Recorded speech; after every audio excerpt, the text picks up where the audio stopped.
Jelang Hari Batik tanggal 2 Oktober nanti, kami akan menghadirkan beragam cerita tentang batik. Dan hari ini kami berikan filosofi di balik motif batik yang kita gunakan. Selain sebagai komoditas budaya, batik juga bisa punya fungsi sebagai identitas hingga menyampaikan pesan kepada orang lain.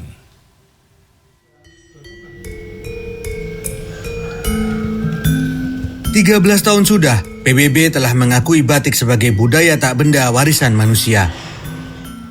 Batik awalnya adalah komoditas budaya yang dimiliki elit keraton untuk kegiatan atau upacara tertentu. Keindahan batik membuat banyak pihak di luar keraton ingin mengenakan batik, hingga akhirnya muncul batik saudageran yang dibuat para saudagar kaya, hingga batik petani atau batik rakyat yang dibuat masyarakat awam. Namun umumnya motif batik berakar dari motif yang hanya boleh dipakai kalangan keraton Jawa atau yang dikenal dengan motif larangan. Seperti motif parang yang diproklamirkan Raja pertama Mataram Sultan Agung untuk melambangkan kebesaran seorang pemimpin. Motif parang barong ini hanya boleh digunakan oleh Raja Jawa sehingga tak boleh ada yang memakai batik jenis ini bila berkunjung ke keraton.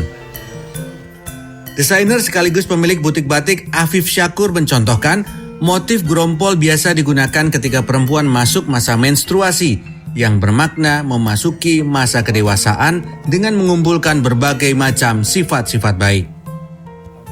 Memasuki masa pernikahan, ada batik khusus yang mewakilinya.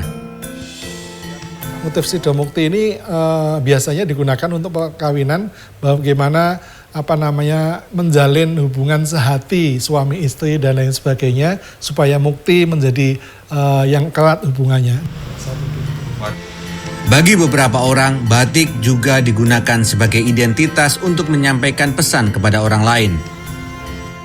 Salah satu yang dianggap Afif Syakur melakukan hal ini adalah Presiden Joko Widodo yang berasal dari Surakarta. Setelah kami berbincang, Afif Syakur yang juga penulis buku Batikku ini menyarankan untuk memakai batik rakyat bermotif lunglungan peksi yang dianggap cocok dengan karakter saya. Mas, pesan apa sih yang ingin disampaikan burung kemudian melewati banyak lika-liku itu sebenarnya apa? Ya, sebenarnya burung ini sesuatu keindahan dan sesuatu kebebasan. Lunglungan itu adalah sesuatu jalur hidup. Hidup semua manusia itu meliputi liku-liku dan lain sebagainya. Dan kita harus melampaui liku-liku itu.